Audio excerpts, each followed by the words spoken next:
Salut tout le monde, c'est Pavel et le projet Mind de Cash. Vous êtes sur la chaîne qui est consacrée aux investissements et au trading. C'est le dimanche, comme tous les dimanches, nous sommes ensemble pour notre traditionnel café du dimanche où nous parlons de la macroéconomie et des grandes tendances boursières. Cette émission de café du dimanche sera un petit peu particulière parce que je vais vous présenter mes prévisions pour la deuxième partie de l'année 2021. Donc on va parler de ce qui s'est passé évidemment aux États-Unis pendant le discours de Jerome Powell à la Réserve fédérale. Donc on va analyser son discours, ces décisions qui ont été prises, comment ça affecte les marchés financiers. Donc on a quand même des sujets très importants à étudier aujourd'hui lors de cette vidéo. Mais avant, comme d'habitude, je vous invite à vous inscrire à la chaîne Mind de Cash, mettre la petite cloche pour être averti quand je publie des nouvelles vidéos. Et n'oubliez pas, s'il vous plaît, les likes. Pour moi, comme je dis toujours, c'est très important. Pour vous, ça coûte rien. Pour moi, c'est une véritable aide dans le développement de cette chaîne gratuite. Je vous rappelle également qu'il existe la chaîne Telegram à laquelle vous pouvez vous inscrire en suivant le lien qui se trouve à la description de cette vidéo et partager évidemment cette vidéo à vos amis qui s'intéressent à la bourse. Ça m'aiderait également pour avoir de la visibilité sur YouTube et de m'aider à développer cette chaîne. Voilà, donc nous commençons notre analyse parce qu'il y a beaucoup de choses importantes qui sont passées cette semaine, comme vous pouvez constater. Donc là, je pense que vous avez déjà entendu parler. On a déjà pas mal discuté autour des news de cette semaine et des annonces qu'a fait Jerome Powell sur la chaîne Telegram. Et donc là, je vais un petit peu préciser et consolider un petit peu de ces informations et vous les présenter de manière synthétique et comment ça affecte mes prévisions jusqu'à la fin de l'année. Donc là, on va se projeter aujourd'hui, on va rêver un petit peu et on va essayer de jouer aux boules de cristal et essayer de comprendre qu'est-ce que les marchés nous réservent. Et dans la deuxième partie de cette vidéo, je vais vous expliquer pourquoi j'ai décidé de vendre toutes les actions dans mon portefeuille. Voilà ce titre que vous avez vu qui vous a peut-être surpris. Effectivement, j'ai vendu toutes les actions et je vais vous expliquer pourquoi dans la deuxième partie. Donc restez avec moi, j'espère que vous allez rester fidèle à la chaîne Mind de Cash et de regarder cette vidéo jusqu'à la fin.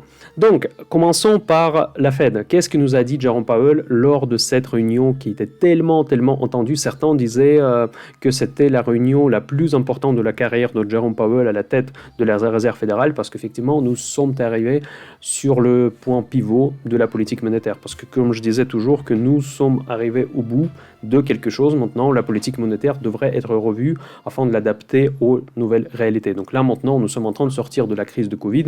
J'espère en tout cas. En tout cas, ne me critiquez pas si jamais, par exemple, vous n'êtes pas d'accord avec les chiffres de statistiques de vaccination, des cas, etc., etc.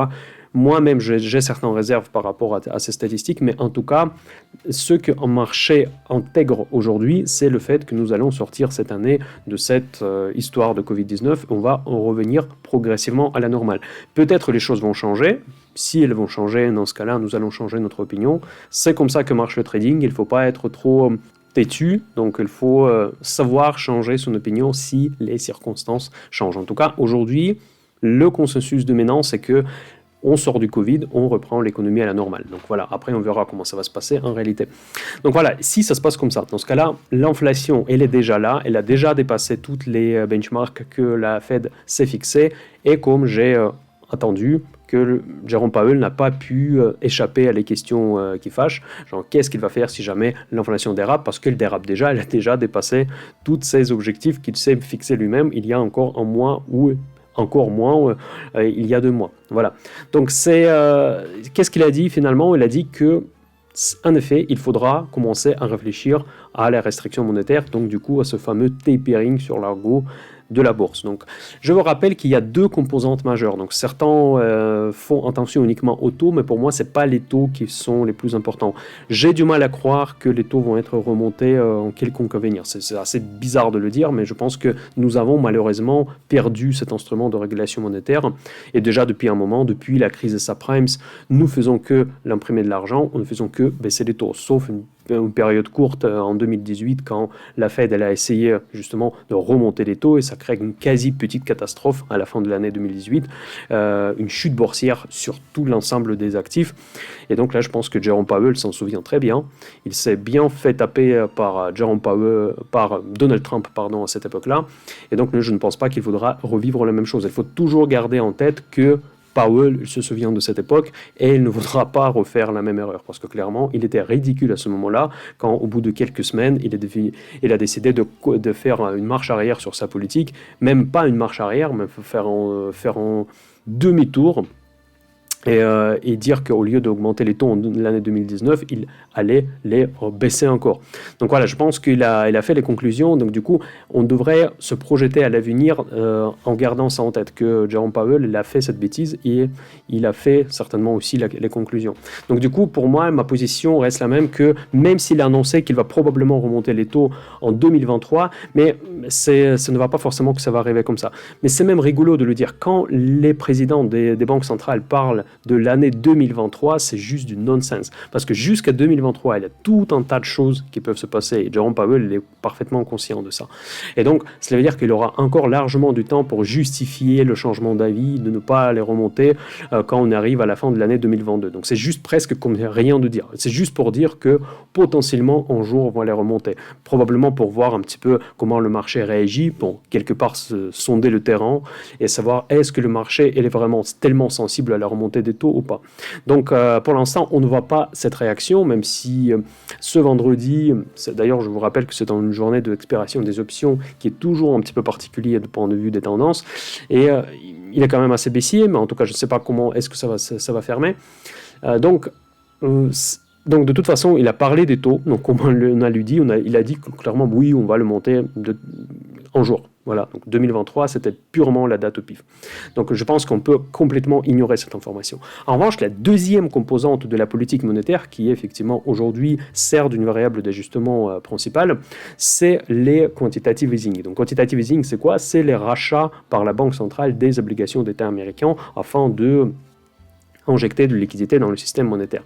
Donc là, par contre, ici, on peut augmenter, baisser ou arrêter complètement, et pour le moment, le système accepte ce genre de manipulation. Mais est-ce qu'elle acceptait, plus exactement, jusqu'à la crise de Covid? À partir de la crise de Covid, on ne faisait que augmenter ce montant-là. Donc maintenant, vu le nombre des faillite que la crise de Covid a provoqué, l'économie elle est quand même affaiblie, et donc je ne sais pas, est-ce qu'on peut toujours utiliser ça comme un instrument de régulation monétaire comme c'était entre la crise des subprimes jusqu'à la crise de Covid? Probablement oui. Bon, soyons positifs, donc probablement non, soyons négatifs. Et donc là, je pense que c'est autour de ce phénomène de quantitative easing que toute la volatilité des marchés et toutes les, on va dire, les tendances vont tourner. Parce que je pense que les marchés, aujourd'hui, ils ne réfléchissent pas en termes de relever le taux. Parce que personne ne réellement parle de relever les taux aujourd'hui. Même si l'inflation, elle est galopante, comme on dit. Donc, pourtant, nous sommes dans un scénario, vous réalisez quand même, dans un scénario quand même assez particulier. Parce que là, l'inflation, elle s'approche à 5%. On nous fait croire que c'est du temporaire. Probablement, c'est vrai. Et en même temps, les taux sont à zéro et personne ne parle de les remonter jusqu'à 2023. Et comme je viens de dire, 2023, c'est juste une date au pif. Donc, c'est quand même compliqué comme situation. Et ce que j'ai peur personnellement, je ne suis pas un macroéconomiste, que est-ce que ça ne créera pas un dérapage en quelque part? Donc, est-ce que le système ne se retrouve pas dans un état complètement déséquilibré par rapport à ça, et on ait une répercussion là où on ne s'attend pas? Et c'est là où les grosses crises commencent. En fait, les grandes crises ne commencent jamais suite à des événements qui ont été attendus. Donc c'est pour ça que de faire toutes ces prévisions, c'est une tâche assez peu rentable, si je peux m'exprimer comme ça, parce que de toute façon, vous ne le savez pas. La crise se déclenche quand on ne l'attend pas. Et donc ça, c'est la définition. Quand les choses sont calmes, quand tout le monde est cool, celle-là, en général, se déclenche. Et donc, c'est pour ça que tous les stratégies qui se basent sur les shorts, généralement, elles payent moins bien que les stratégies qui se basent sur le long. Voilà. Donc, quelles sont les conclusions que nous, en tant qu'investisseurs, en tant que traders, que nous pouvons faire suite à cette réunion de la Réserve fédérale qui a eu lieu cette semaine? La conclusion la plus importante que moi, en tout cas je fais pour moi, c'est que Jerome Powell elle a rattaché maintenant la politique des quantitative easing, donc de ces injections monétaires, au processus de la vaccination. Donc ça c'est quand même quelque chose de nouveau. Pas forcément le processus uniquement de vaccination, mais en gros l'état global sanitaire dans le monde.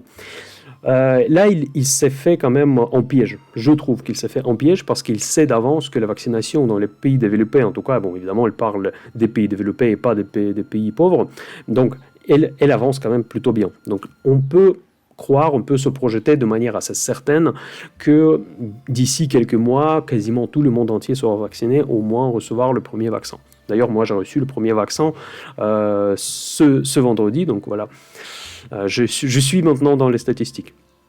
Et donc, qu'est-ce que ça implique pour lui? Donc, ça veut dire que la prochaine fois, quand on va se pointer devant les journalistes et le monde sera déjà presque vacciné, on va lui poser naturellement la question, bah tiens, Monsieur Powell, voilà, donc la vaccination est arrivée presque au bout, est-ce que tu es prêt de couper la planche à billets? Et là, elle devra trouver des arguments pour ne pas le faire, parce qu'évidemment, l'économie n'est pas prête au débranchement de la planche à billets. Et donc, c'est quand même assez délicat et c'est pour ça que j'ai revu maintenant mon timeline, que je pense que la majeure partie de cette vidéo, je vais consacrer à mon timeline que je vous ai présenté au début de l'année dernière et régulièrement je faisais des points sur mes prévisions, comment mes prévisions se réalisent au fur et à mesure qu'on avance dans l'année 2021.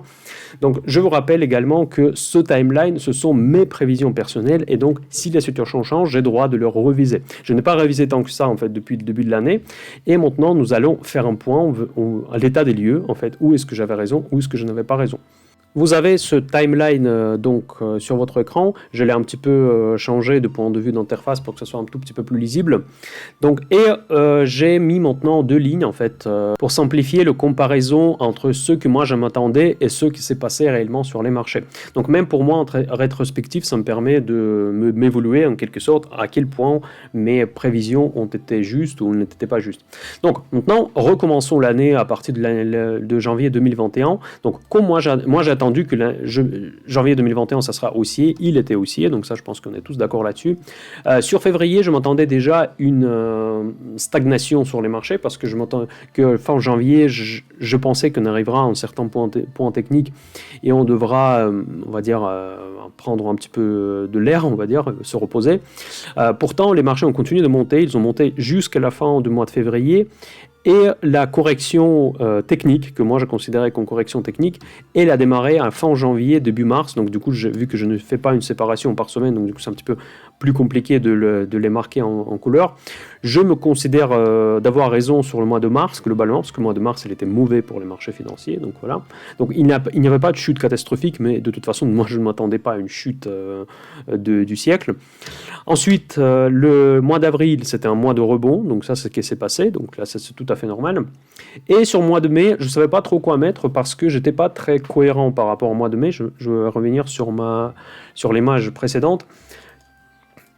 Moi, je m'attendais que le mois de mai sera le marché sideways, ce qu'on appelle, donc le marché sans trop de tendance, mais en même temps, je voulais sortir du marché. Donc, vous voyez, c'est ce que j'ai marqué ici.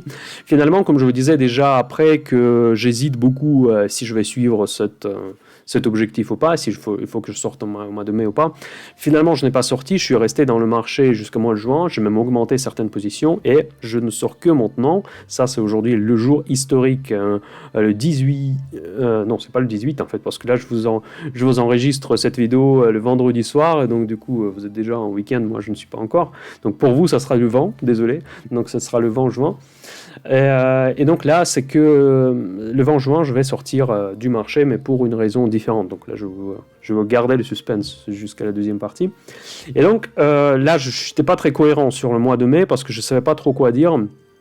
Mais je ne sais pas si je peux me mettre en actif ou en passif, c'est comme vous voulez.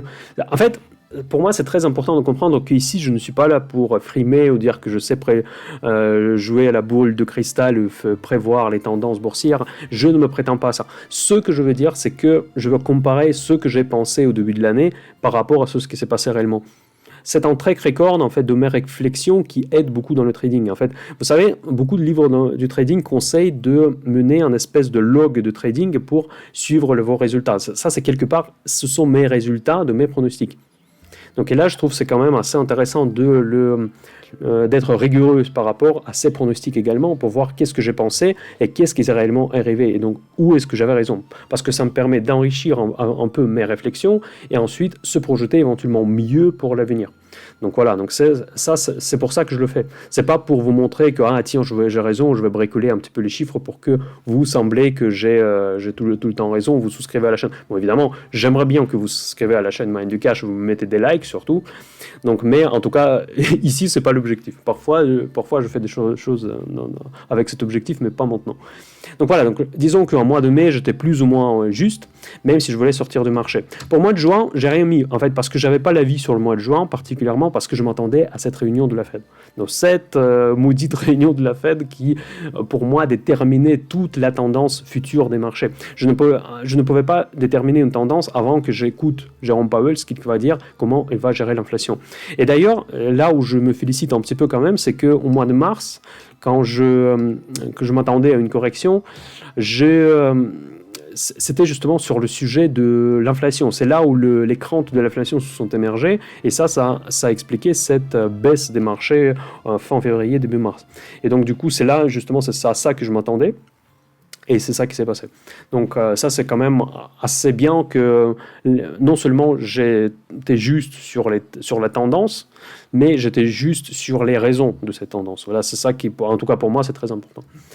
Donc pour moi de juin, j'ai laissé blanc parce que bon, ça j'ai aucun avis. Et maintenant, nous pouvons se projeter. Donc qu'est-ce qui va se passer maintenant dans les mois à venir? Donc là, je vais avancer un tout petit peu dans mon fichier. Voilà, dans cette nouvelle version du fichier, j'ai rajouté encore quelques paramètres. La ligne 6, c'est la ligne volatilité. Donc la ligne volatilité me permet de me projeter la volatilité que je m'attends sur les marchés, parce que c'est elle, quelque part, elle détermine l'incertitude. En fait, c'est surtout l'incertitude qui dirige les marchés. Et c'est surtout l'incertitude qui déclenche les chutes boursières et les corrections boursières. Donc du coup, c'est important d'anticiper les incertitudes et les raisons de ces incertitudes surtout. Donc, j'ai également rajouté la ligne QI de la Fed, donc à quel niveau de quantitative easing je m'attends pour ce mois, pour un tel ou tel mois. Et j'ai rajouté également une ligne des attentes des marchés par rapport au QI futur. Donc ça peut être un peu exploser le cerveau, mais en gros, ce qui est très important à comprendre, que ce que font la Fed aujourd'hui, ça a peu d'importance pour les marchés. Les marchés vivent dans le futur. Ça, c'est vraiment la règle. Si vous voulez être un bon trader, vous devez le comprendre, que les marchés regardent toujours à l'avenir. Donc, mais ce qui est important, ce que le marché pense sera les quantitative easing d'ici X mois, selon l'horizon de votre investissement. On s'en fiche ce que fait la Fed aujourd'hui, parce que ça c'est déjà en fait, on le sait, c'est déjà pressé, donc clairement, mais ce qui nous intéresse, ce que la Fed va faire en juillet, août, etc. Donc voilà. Donc c'est pour ça que j'ai créé ces deux lignes-là. Donc la ligne, ce que fait la Fed effectivement, et ce que les marchés s'attendent que la Fed va faire dans le futur. Donc j'espère que ce n'est pas trop compliqué, je ne veux pas vous embrouiller avec toutes ces lignes-là. En tout cas, c'est comme ça que moi je veux procéder pour mes prévisions. Ensuite, la ligne suivante, c'est la politique de la BCE, donc, parce que ça, c'est la deuxième banque centrale, elle est moins puissante que la Fed, mais quand même très importante aussi. Et la ligne, l'inflation, parce que je pense que ce sera le sujet qui va bouger les marchés cette année. Donc, je vais commencer par la BCE. Donc, pour la BCE, c'est super simple. Je m'attends à rien. Franchement, je ne regarde même pas les discours de Christine Lagarde, vraiment juste les extraits très raccourcis dans les médias, parce que je sais que la BCE ne va rien faire. Donc, on ne va pas parler de la remontée des taux en l'année 2021, ni l'arrêt des programmes de stimulation divers et variés. Donc, pour moi, je pourrais même enlever cette ligne. Je l'ai gardée juste pour être clean. Mais en tout cas, je ne m'attends rien de la part de la Réserve fédérale. Ensuite, l'inflation. Je pense que l'inflation, ici, c'est là où le diable se cache. Donc, c'est que quand est-ce que ça s'arrête? Cette explosion de l'inflation que nous vivons aujourd'hui, quand est-ce que ça s'arrête? Il faut toujours penser aussi que les chiffres de l'inflation qui tombent, elles sont décalées de quand même plusieurs semaines. Et donc, l'inflation aujourd'hui, on la saura encore en mois de juillet. Donc, c'est pas évident de l'analyser parce qu'on peut difficilement faire les forecasts de l'inflation comme ça. Et donc, j'ai pris l'hypothèse que nous allons vivre dans cet environnement très inflationniste, une explosion de l'inflation suite à la réouverture des économies jusqu'au mois de septembre. Ici, je risque d'être inexact. Et ça peut effectivement un petit peu bouger mes prévisions. Si je me base sur cette hypothèse, donc du coup, je m'attends à les événements suivants. Je pense qu'en juillet, donc il y aura effectivement la réunion de la Fed en juillet, où Jérôme Powell aura les mêmes questions, évidemment. Je pense qu'il va quand même maintenir le statu quo, et donc du coup, il va rien changer. Donc je ne pense pas qu'il y aura une réduction du programme de QI au mois de juillet, à moins que encore l'inflation explose de telle manière qu'il ne pourra plus accepter ça. En revanche, ce qui va changer en juillet, c'est que dans son discours sera encore moins accommodant, encore plus dans l'esprit du tapering, et c'est que les marchés vont commencer à croire qu'il va l'arrêter lors de prochaines réunions.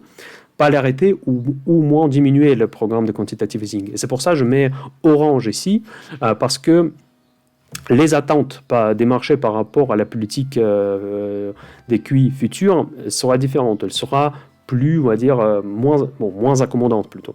Et donc ça va triggerer la volatilité parce que les marchés vont avoir peur et ça va triggerer une forte correction sur les marchés en mois de juillet. Donc là, je pense que mois de juillet et mois d'août, je vais vous expliquer pourquoi, seront les mois très compliqués sur le marché financier. Voilà, quand je fais ce schéma, je m'ai mis quelques commentaires par là, c'est que correction suite aux attentes de la réduction de la QI et spéculation autour des remarques des différents membres de board de la Fed. Parce que c'est vrai que dans la Fed, il faut comprendre, il n'y a pas que Jerome Powell, il y a 18 membres de board, si je ne me trompe pas, et certains sont plus accommodants, moins accommodants, et ils font souvent des discours.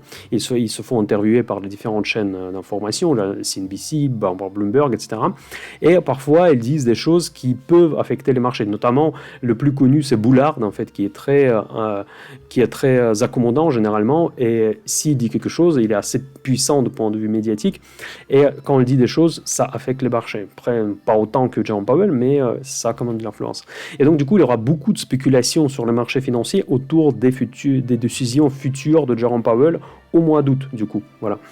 Et donc, le discours de Jerome Powell au mois de juillet, je m'attends à voir quelque chose. On devra penser à réduire à la QI avant de la fin d'année. Donc là, je pense qu'il va lancer une phrase comme ça, avant la fin d'année, quand personne ne sait, et ça va faire peur le marché. Ils vont commencer à presser. Ah tiens, est-ce que ça arrive en septembre? Est-ce que ça arrive en octobre? Et donc, du coup, c'est de la volatilité. Quand c'est de la volatilité, c'est une correction des marchés. Voilà. Au mois d'août, quand on arrive au mois d'août, je pense que Jerome Powell devra, ça c'est la réunion qui sera encore très importante, je pense que c'est au mois d'août, elle devra annoncer une date plus ou moins exacte. Donc, il devra nous dire quand est-ce qu'il voudra réduire les QI, et ça va faire peur les marchés, justement, parce qu'il y aura encore plus de volatilité, et je pense que le marché de mois d'août sera très, très, très, très, très difficile. C'est pour ça que je m'attends à une presque chute, parce que il est possible, selon moi, selon l'image technique que je me suis dessinée, de voir S&P 500 vers mois d'août à 3400 points, pardon. Donc, c'est quand même très bas, parce qu'aujourd'hui, je vous rappelle, il est à 4200 à peu près quand j'enregistre cette vidéo, donc du coup, on a quand même presque 1002 points à perdre, c'est énorme, mais par contre, en revanche, ces niveaux sont difficiles à passer, et donc là, je pense qu'on vivra en rebond, ça on verra pour le mois de septembre. Donc, ce qui va se passer, donc la QI sera probablement réduite dès le mois d'août, ou bien la réduction sera annoncée pour le mois de septembre. Là, je ne suis pas Jerome Powell, malheureusement, ou heureusement, on ne peut pas anticiper, mais je me suis mis déjà un objectif que probablement au mois d'août, il y aura une certaine réduction des QI. Parce que l'inflation, effectivement, c'est dans l'hypothèse que l'inflation va continuer à augmenter. Parce que si elle augmente avec la même ampleur, avec la même deuxième dérivée comme aujourd'hui, ça peut vite arriver à 7 ou 8, c'est des chiffres qui font énormément peur. Jerome Powell ne pourra pas réagir face à des chiffres comme ça. Voilà, ensuite, les attentes vont être, on va dire, encore plus agressives. Donc, du coup, ça veut dire que les marchés vont avoir peur et croire que ça y est, on va nous enlever tout le matelas de sécurité, et là, ça va chuter. Donc je pense que quand même, là, après, on va déjà dans le futur assez lointain, bon, même si pour le trading, je veux dire, pour l'investissement, c'est tout proche, le septembre, mais en tout cas, je pense qu'en mois de septembre, ça va être un peu plus compliqué à se projeter, parce que ça dépend comment les choses vont se dérouler pendant cette réunion de la Réserve fédérale de mois d'août. Si il annonce vraiment les réductions, dans ce cas-là, je pense que le marché aura déjà pricé ça. Il atteindra à ce moment-là des niveaux très puissants sur S&P 500, et certains vont commencer à croire que c'est des niveaux quand il faut racheter. Et moi aussi, je pense que je vais être parmi ces personnes-là, en tout cas pour acheter certaines valeurs de la catégorie A, les valeurs de grande qualité. Ou pas, donc en tout cas les valeurs que moi je veux avoir dans le portefeuille à long terme. Voilà, ensuite, pour le mois de septembre, qu'est-ce qui peut se passer pour le mois de septembre? Encore une fois, ça reste mes prévisions, donc il ne faut pas forcément les prendre au sérieux, parce que je vous rappelle que je suis un amateur, donc je ne suis pas un expert. Donc un rebond violent des marchés, sur des niveaux qui sont jugés intéressants, ce que je dis en fait en gros dans mon commentaire.